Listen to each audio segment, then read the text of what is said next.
السلام علیکم میرے پیارے عزیز و اقارب، امید کرتا ہوں آپ سب خیر خیریت سے ہوں گے۔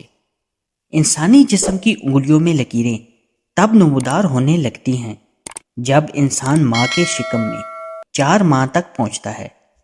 یہ لکیریں ایک ریڈیائی لہر کی صورت میں گوشت پر بننا شروع ہوتی ہیں۔ ان لہروں کو بھی پیغامات ڈی این اے دیتا ہے، مگر حیرت کی بات یہ ہے کہ پیدا ہونے والی لکیریں کسی صورت بھی اس بچے کے جد امجد اور دیگر روئے ارض پر موجود انسانوں سے میل نہیں کھاتی۔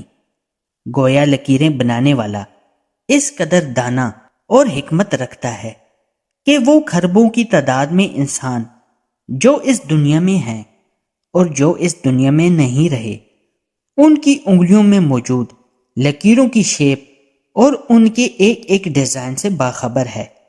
یہی وجہ ہے کہ وہ ہر بار ایک نئے انداز کا ڈیزائن اس کی انگلیوں پر نقش کر کے یہ ثابت کرتا ہے کہ ہے کوئی مجھ جیسا ڈیزائنر، کوئی ہے مجھ جیسا کاریگر، کوئی ہے مجھ جیسا آرٹسٹ، کوئی ہے مجھ جیسا تخلیق کار۔ حیرانگی کی انتہا تو اس بات پر ختم ہو جاتی ہے کہ اگر جلنے یا زخم لگنے یا کسی وجوہات کی بنیاد پر یہ فنگر پرنٹ مٹ بھی جائیں تو دوبارہ ہو بہو وہی لکیریں جن میں ایک خلیے کی بھی کمی اور پیشی نہیں ہوتی ظاہر ہو جاتی ہیں۔